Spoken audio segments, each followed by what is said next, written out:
Hi, welcome to On Impact. I'm Benny Pough, and today I'm speaking with special guest Danny Sue Griffin from Paterson, New Jersey. Known for his incredible talent scouting and hit producing prowess. Sue is celebrated for discovering stars like Fetty Wap, which made history with 4 simultaneous Billboard Top 10 hits. With a gifted ear for talent and sharp business acumen, Danny's latest venture, AMG, American Music Group, is a full-service record label revitalizing the music industry.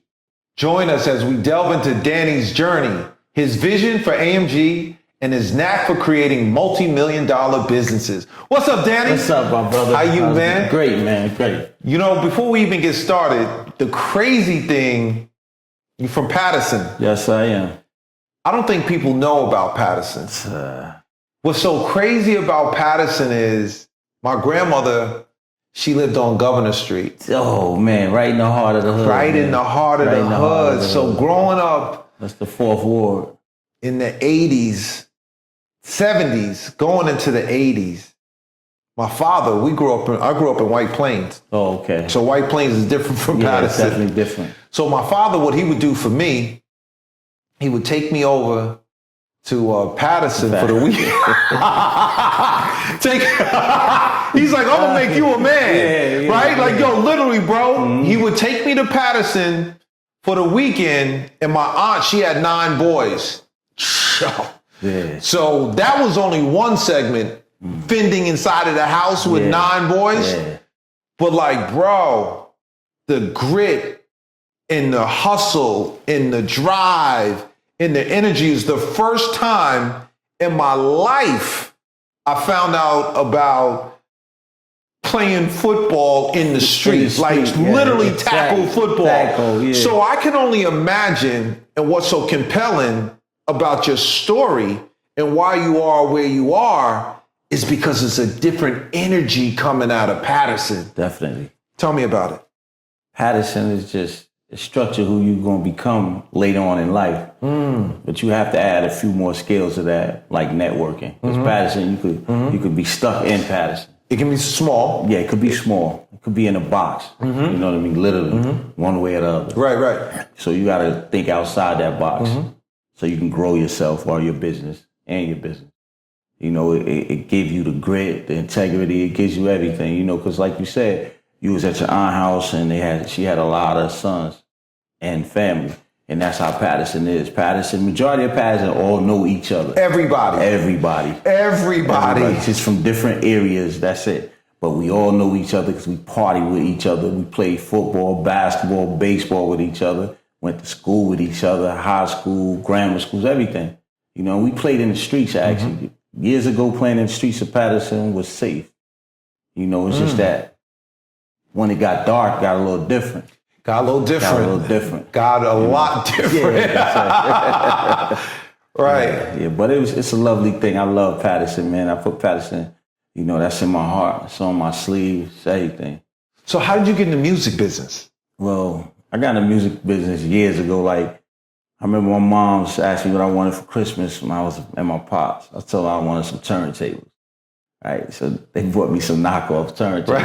And the only reason I say knockoff turntables because they wasn't Techniques. Right. But they didn't know. That was the thing, you know, right. When my oldest brother knew, they was laughing, but they was like, just deal with them first. So I was like, sucker MC, you know what I'm saying? You know, like when Running Them came out and they were like Cool J and all, and because my cousin and them, they from Queens and they live right around the corner from LL Cool J. You know, that's Vanessa and them and Pough and Shy and all them. But at the same time, like I started just wanting to be in that with the music, and I was learning how to DJ and cut, you know. And then as I got older, that was around 11, 12. Then around about round 15, when I was coming into myself, my pops got killed. And that just changed the whole landscape of how I'm going to go get it and what I'm going to do. Because now, you know, I was faced with life. I had to figure out, like, what's next for me, or what direction should I go in, or what am I supposed to do? Because he's not here no more, so I don't know. So being from Paterson, you know, a few blocks away, it was just whatever. That's where I felt safe at. You know, and when I mean safe, I didn't mean like safe, like I'm running from something. But when I go around them corners and around them blocks and down the hills and to the projects and all that, that's where my friends was at because I knew them from school. And I go over there. They didn't know I was mourning because, you know, back then you don't know. You just deal with it. No emotion. Yeah, no emotion. So, you know, one thing led to the next. And I became who I am. Which is it's interesting. Like, whenever I see you, you always got a smile on your face. It's right? life, man. Why is that? Because I love me and I love the journey I took to get here. So, you know, even though it's rough gives you character. It makes you who you are. So I love to put a smile on my face because I'm seeing you again, my brother. Like, salute to you because I know the journey you took. You know what I mean? And now that I know you was in Paterson, that's like, come on, man, that's deep. So my smile is for success. And my smile is for even the scars that I got from whatever I got them from. It's all worth it. So it's interesting, like, even when you said, and we were going to get into music, but I think it's important because I always think about this show and I think the experience of other Black men who have made it. Like, you're here for a reason. You've been able to cut through a lot of obstacles, right? Get through circumstances and also find success. But there's so many young people now who are trying to emulate as what they see and they don't know where we come from. Yes. And pursuing in music, right? You've turned music into a career, but music wasn't all you've done. Like, you have a whole host of other businesses. But like, if the young kid now in Paterson, who is he or she, and what would you say to them? When I look at the kids in Paterson, I see greatness in them. Even the ones that's less fortunate. I see greatness in them because they get up every day and they outside every day. And they always looking for a way. You know, like the way I built my businesses, I always knew I had to start something and finish it. So for any kids out there, if you want to be successful in anything you do, always start a project, make sure you finish it. That way, once you push it to the side, if it don't go, you know you did that. So you know that path. You don't have to walk that path again. That's the way you're going to learn your lessons, you know. You know, it's amazing, and probably for the commercial success of Danny Sue is Fetty Wap, Yes, right? yes. Obviously, you've created your own narration over the years, before and post. But how did that happen? That was just like never giving up and always keeping your ears to the streets and paying attention to the younger guys up under me. Because I always wish that somebody would pay attention to me and I might have had a smoother ride than I had to take.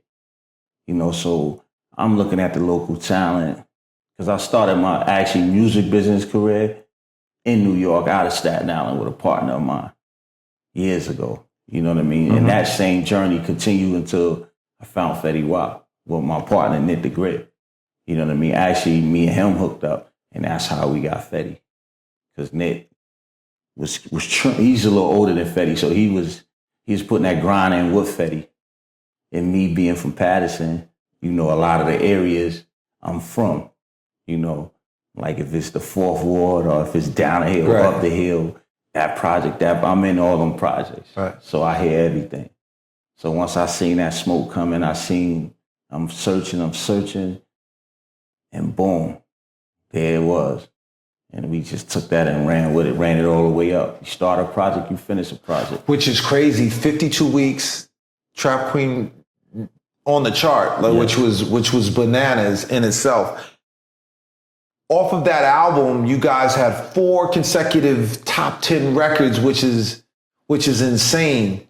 What's the music process like?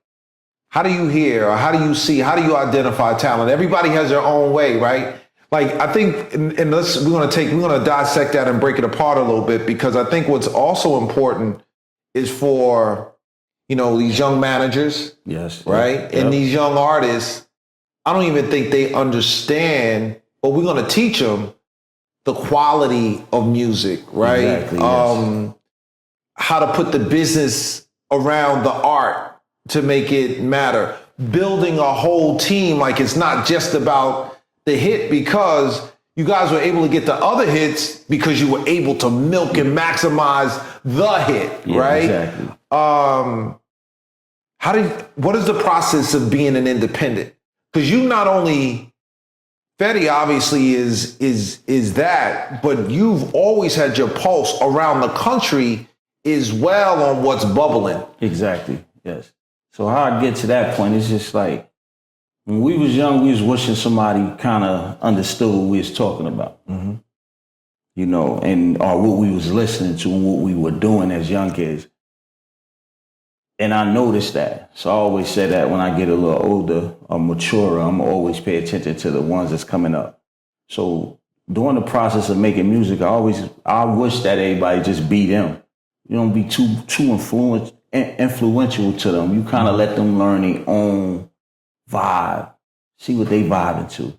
Mm-hmm. Because, you know, I might be vibing to something else because I've been successful since a young person. Mm-hmm. So when I go kick back and party, you know, I might got to put the other slower shit on because of, you know, I already got wild already out in the streets. So now when I come home, I want to put my feet up. And that sound might be something different. But you got to understand, I'm only one out of maybe 25,000 that could do that. They can't.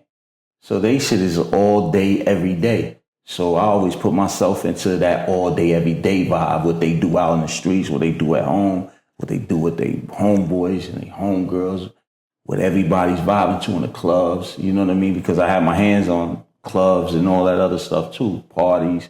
So I always knew what the vibe was when it came to music. And my secret to that is always let them young kids shine through, because they the ones that's out there dancing. They the ones that's out there driving to the music. You know, we can't do as much as they can do because we got to worry about picking up the kids. Mm-hmm. We got to take this business call. Mm-hmm. Music can't be blasting. We got to feed the family. Mm-hmm. You know, they don't have to do all of that. So they 24/7 with the music. And the music is what saved us, because when there was a lot of pain going on, we always resorted back to music. Music kind of eased our pain. Mm-hmm. Music kind of eased them rainy days, them cloudy days. You put some music on and everybody vibe. And that's how we was in the inner city in Paterson. So let me ask you this. What's your position on independent label versus major label? How do you feel about that? How I feel about that is like independent and major, they both great. It's like a match made in heaven, to be honest, if they could work together. Because a lot of independent labels have what the major labels need. You know, because independence is on the ground getting dirt in their nails, polishing off all the artists that possibly could go to the next level. So by the time we finish doing what we doing, the big guys could take them to the next level. And finish it. You know, like I love using my big guns in the industry with the major labels, because you could just pick up a phone, like, listen, and he's like, say no more. And boom, hang the phone up, it's done.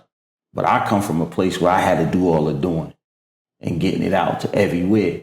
So if independent and major could come together and always understand and respect each other that way, keeping them teams together, music business would be a lot better off right now. Let me ask you think what's old is new again? And if you could break that down a little bit, because when you were building artists, you had to heat it up. Yes. You think we back there now? Where if you can't heat yourself up, or you have a team that can help put that match on it, then where are you? Kind of biased to the what's old. The organic. Yeah. Tell me what you're thinking. It's like this. It's like if you listen to Fetty Wap, you guys couldn't really tell me where that sound came from. Nobody. All right. So me and my team at that time, we innovators. If it's no style out there, we don't want to be like nobody else. We want to be like us. We're gonna be who we are. Take us or leave us. And that's how we do y'all too. We take y'all or we gotta leave y'all, we gonna leave. And that's just what it is. So we bust through the scene with our own style. I support that. Because you can't get that wrong. You're trying to be somebody else. That's right. You're trying to be somebody else. You stuck trying to be somebody else. You're gonna get that wrong eventually because that's not you. So, I always encourage like Fetty and Monty to be yourself. You got skills, you got talent. They got raw talent. Yeah. And raw talent, it's gonna win all the time at the end. And that's what happened. We always push through our style, what we like, what we vibe into. We got our own vibe. Every country, every city, every project, they got their own vibe. Once you become secure with that, then it's going to be easy moving forward because you don't have to be nobody but yourself. And all you telling the people is, and you showing the people like, this is what we doing. We would love for you to fuck with what we doing. But if not, we still going to be doing this over here. So that's how we own our own vibe. That's how we was able to put a lot of songs on that Billboard charts at one time because we kept pushing them. And it was coming from home base. Like that was Paterson. Paterson is innovative like that. You just gotta trust it. It's crazy out there, but where it's not crazy at. That's right. So you always just where there's a will, there's a way, and I encourage people to let the young people make their decisions for their music choice. Because they have choices that we don't have. And they talking, like when your kids leave and they go, I'll sit there and watch my kids talk to other kids, they cousins and all that. They was on the trampoline, we was down south. And I was in the back of we got like a shed. I'm in the back of it, picking up some old bikes and moving some stuff around so they don't see me. So I'm listening to how my little kids is talking. I'm like, yo, I had to call White. Like, listen, they talk like this, and they know a lot. And she was like, yeah, I'm trying to tell you. I say, nah, I understand that you was trying to tell me, but to really hear them. So that always it always come to my mind. Like, kids have a vision. Sometimes you gotta support that vision because they're gonna be us when we're gone. You know what I mean? So when I see my younger guys that come up, or girls, they come up and they ask me things. I tell them, just listen.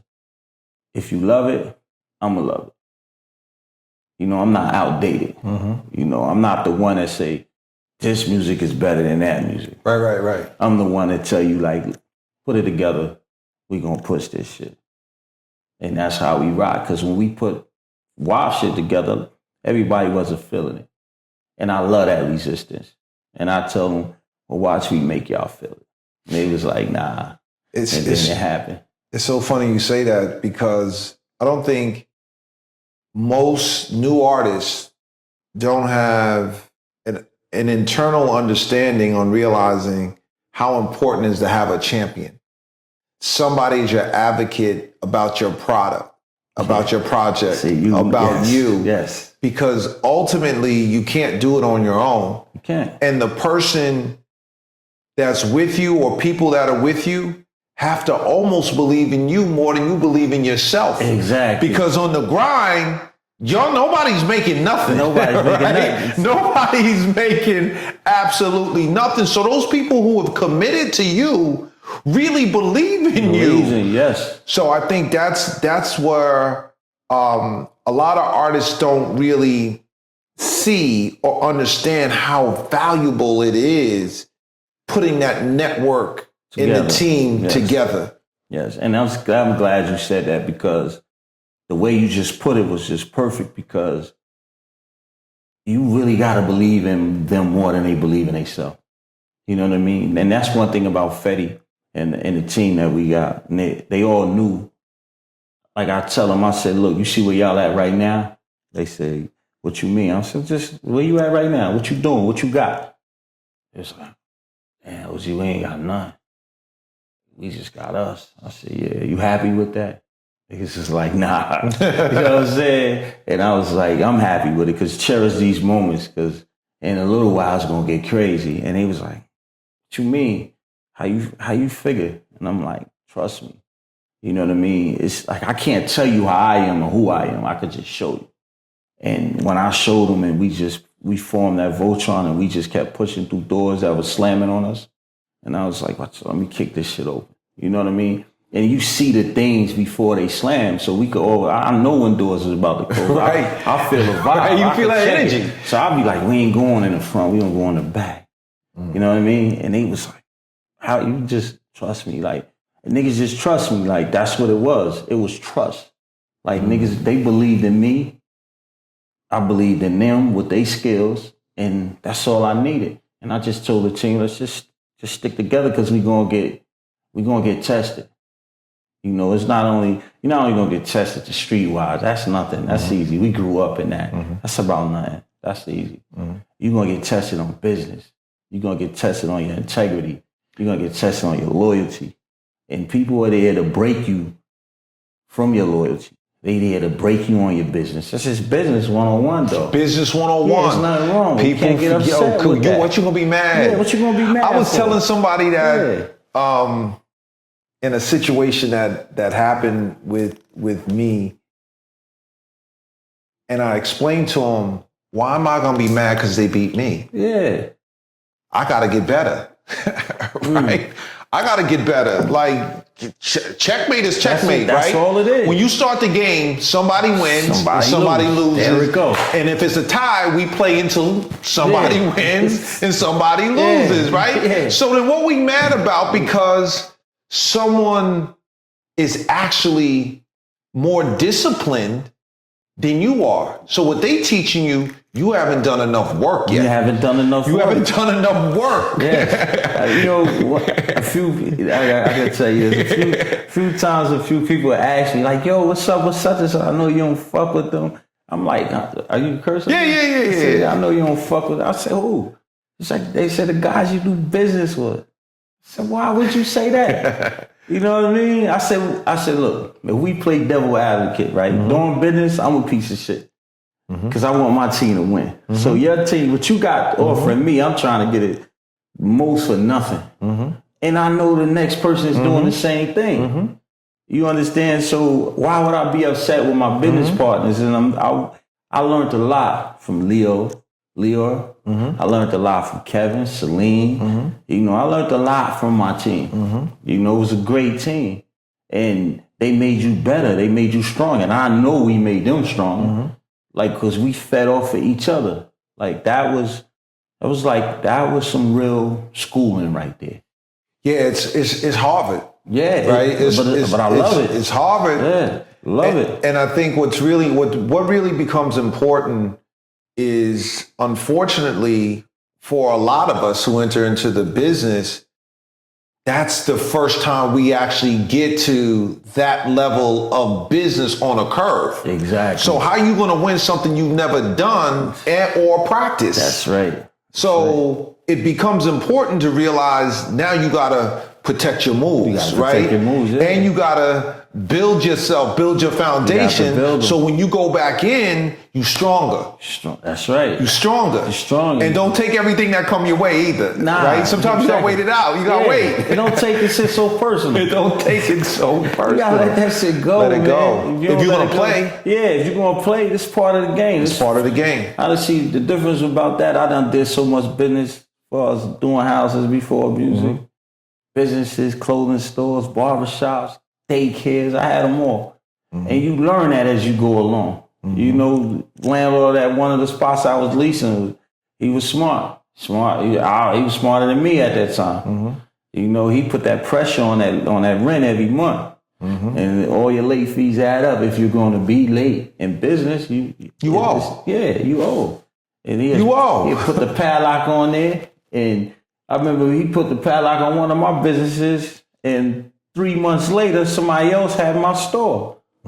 With my shit, all the shit I put in there. Which I think is impressive. You have from trap lord to landlord. Yes, yeah, that was deep. Explain that. Well, from trap lord to the landlord, that's because I came from the streets of doing a lot of things. Right. A lot of things. You know, if you know, you know. Those that know, you know. So for me to be able to turn all that around in them same streets and then own them same properties, the buildings that I ran through, and now I'm the owner of them, and now it's like, damn, these motherfuckers running through the buildings that I own out, and I want to do something to them, and then you can't because it's business. It's business. Yeah, imagine if they would have wanted to do something to me back then when I was, you know what I mean? So I learned that a valuable lesson with that. My great friend Caesar, he showed me how to turn it up times 10 when it comes to these properties, and he's a loyal dude. Like I salute to Caesar, man. I think what's important in real estate is the equalizer. There you go. Right? People forget, you know, there's a lot of things that you can invest in, but real estate should always be a part of your portfolio. Always be a part of your portfolio. Yes. It has to be. You know, I did the landlord thing, still do the landlord thing, but probably one of the most viable assets that I have is the real estate end of it. Now, you want to diversify, obviously, in anything in life, right? You don't want to. You never. Nobody who goes to Vegas and say, "I'm gonna put it all." Yeah, that's not the real world. That's not the real world. That's not the real world. That's not the real world. Yeah. That's one thing I showed Fetty how to diversify. You know, even everybody on the team is there if you want it. You know, if you looking at the world, you're gonna need real estate, so you get that. No matter what you do, you're gonna always have to pay somebody. You're gonna have to pay somebody, and you can pay. But people don't even understand. You can pay your house off. You can pay your second home off. You can have all kind of multi-units. You miss them taxes. That's right, and you don't got none of that shit. All the cash goes with it. It's not like, well, let me pay it. No. And that is where the community, right, has to understand what it is that you're buying into. Yes. Right? And understand the power of the real estate, but also the commitment to the real estate as well. It's a big commitment. Because, you know, it's so crazy because you're doing real estate. I do real estate. So, you know, I'm getting properties. Sometimes we're just getting properties on tax sales. Yeah. Then I turn around, taxes on my ass. You know what I'm saying? Right. So I'm like, damn, the same way I made a lot of money and bought stuff. Now I still got to pay taxes. It's no real, like, it's real. Put it that way. It's so real that you got to learn a lot of things. It's not all in one shot, though. Nah, it's a process, man. Even to your point, I buy tax liens. Yeah, see, that's what I'm saying. On trailers. Yeah. So I have a mobile home park. Yeah. And you know what's so crazy that people don't understand? Trailers in South Carolina, bro, like, your taxes for the year on a trailer might be $40. That's it. $100 taxes. Yes. And people aren't paying it. Yes, they're not paying it. They're not paying it. So at the end of the day, when you think about, okay, it's a hardship for someone, and you don't want to, you can't look at it as you doing something negative against someone else, because ultimately you're in default. You're in default. And that's business. That's business. Right? Because they give you 12 months, 18 months, depending on what it is, to pay it off. But the people who make real estate their business and not their hobby understand how to really turn those knobs and become successful in the real estate game. Yeah. Because it's not for everyone. No, it's not. It's definitely not for everyone. You gotta have the stomach for that. You gotta have the stomach. Yeah, you have a lot of it's wins and losses all day. And it's not fast. It's not fast. Every time you need that check, it's gonna be there, but it ain't gonna be there when you need it. But it's gonna be there when you need it. Exactly. You get what I'm saying? So exactly. That's why when you diversify your portfolio, you have fast money. Yeah. You got medium wide money. You got slow money. I like that. Yeah. It's fast, medium, and slow money. Right. That's your lifestyle. That's your lifestyle. So you need that money where you going out every day to dinner, taking your wife and everybody to dinner, and tricks and stuff. Right. That's the fast one. Right. You know what I mean? Then you got the medium, a little more mature. You putting that away in some stocks and stuff. You know what I mean? Got to diversify. Then you got your real estate portfolio. Now that right there, that's longevity. You know, because 10 years, 15 years go past so fast. So fast. And them property values shoot up over them years. Yeah. So you kind of mature in your whole lifestyle with that. You understand now something you paid $200,000 for is worth $400,000-$500,000 and it's paid off for 20 years. If you're doing what you're supposed to do, Smart on business. a 30-year mortgage, you adding a little extra every month. Yep. You know, now you have multiple properties that you might only owe $50,000, $60,000 on. That's probably worth $400,000. So you could leverage all that into what else you want to make it. So now that's a whole nother episode. But what I'm saying is, it's there. So I noticed, and you're outwardly with your faith. Like I think you go, like on your page is open prayers and where does that come from? Comes from the struggle and keeping faith and believing. You know, we don't have much to look forward to, so we think, growing up. You know, with our skin color and everything, with the world against us, you know, you have to always have something to hold on to. You know, whether it's hope, it's faith, God. You know what I mean? Who's going to help you in your darkest times? When you by yourself, and I could say this, even in the cell by yourself, when if it first happened to you, you got to go in the cell or something. There's nobody there but you. So now you got a meeting by yourself. You looking at yourself. The wall right there was no mirror on it, but you can see yourself in that wall looking at you. And the only thing that's going to get you through them dark days is going to be you and what your belief is. See, I believe I'm going to always make it like I do. That's why I always make it. So if you don't have that faith or that hope to understand that you do have a path that you could go on and be prosperous from it, you're never going to go on that path to do it. So I believe that I can always do whatever I put my mind to. And God lets me know and understand that you're right. You got to believe in a higher power. Because if not, what we doing? What we doing? Yeah. You're ignoring a lot of what the universe is giving you. That's what I'm trying to tell you. You're ignoring a lot of that. You ignoring your vibe. You're ignoring your style. Who's going to be the father of your style other than your father? I mean, if your father's not here, who? You got to understand that Pop's up there. I understand that my Pop's up there, you know, and he's my angel. And he's protecting me. And who's protecting him? God. Because I feel the vibes. I feel him protecting me. So I know someone's protecting him. So where that's going to put you at? You got to have the faith. You got to have hope. You know, and you always got to understand it is a higher being other than you. You have to, because who's going to be up there helping him to help me? That's right. And it get dark out here a lot of times. Yo, it's really interesting in regards to what you were saying. And it's a blessing just to hear that. It's how do you, and what do you think in regards to Black men coming together?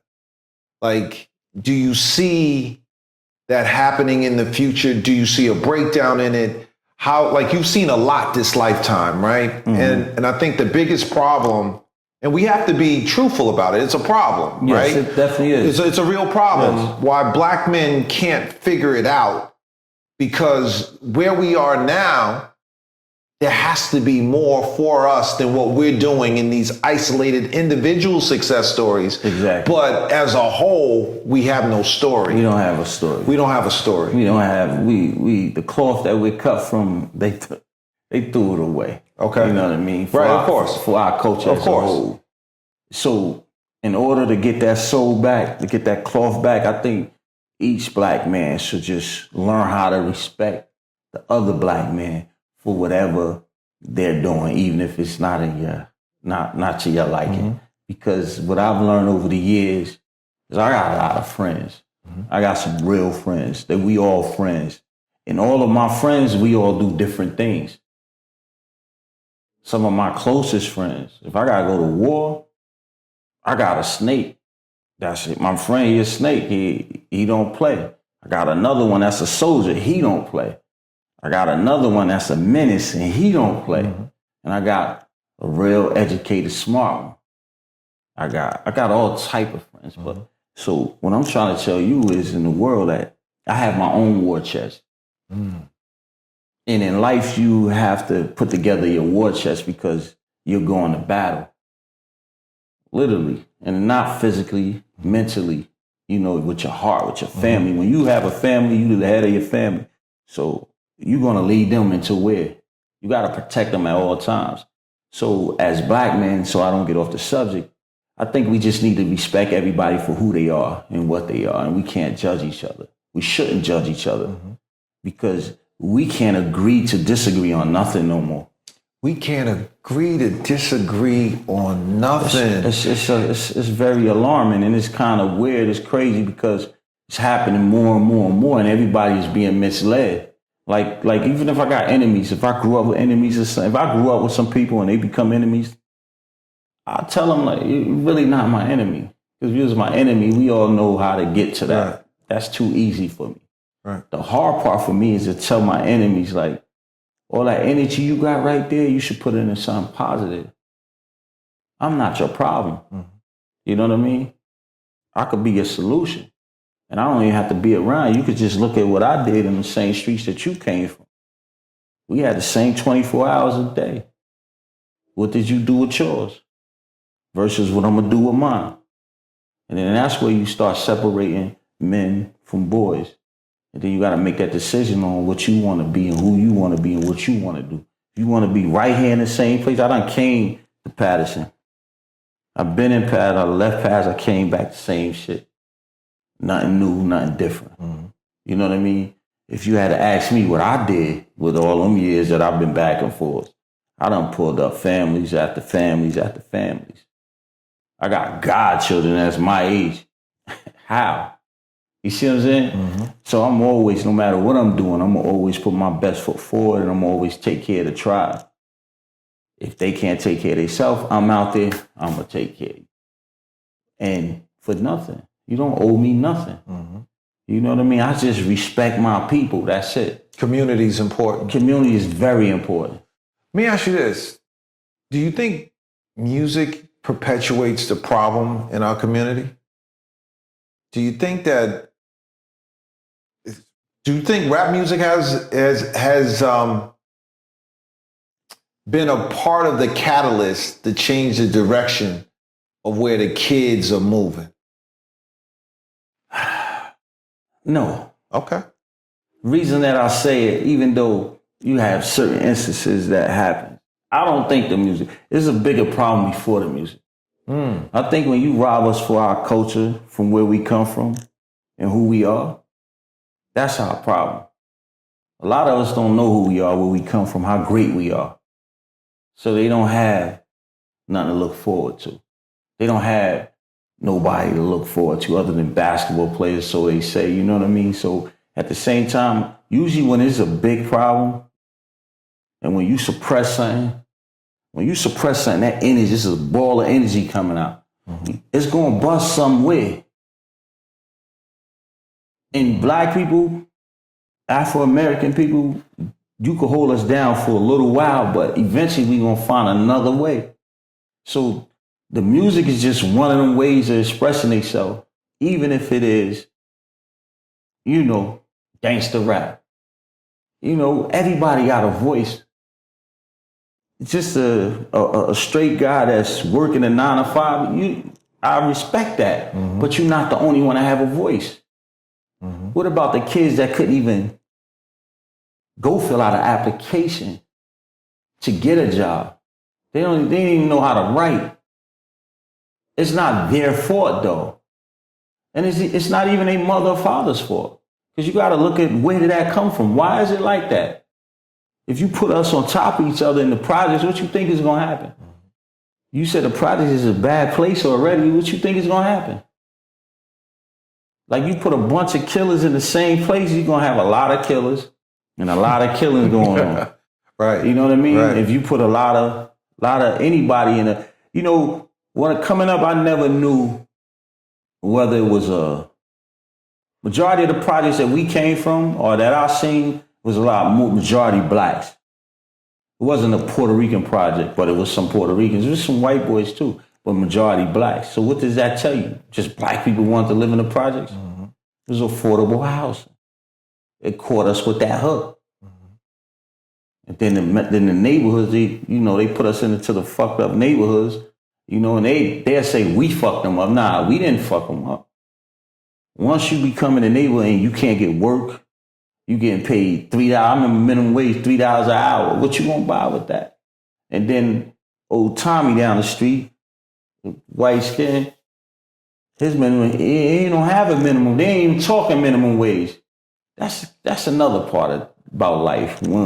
Usually when they say minimum wage, that's only directed for one type of class of people. Because as long as I knew my friends, I got all type of friends. They never had to deal with minimum wage. Peep that. Think about that. Mm-hmm. Just think about that for a moment. You never heard them talking about, I'm working for minimum wage. That's real. Think about it. That's real. So minimum wage was for us. For the minorities that's becoming majorities in a minute. You understand? Mm-hmm. So they always have these type of things that we got to jump over. And again, I'm not upset at that.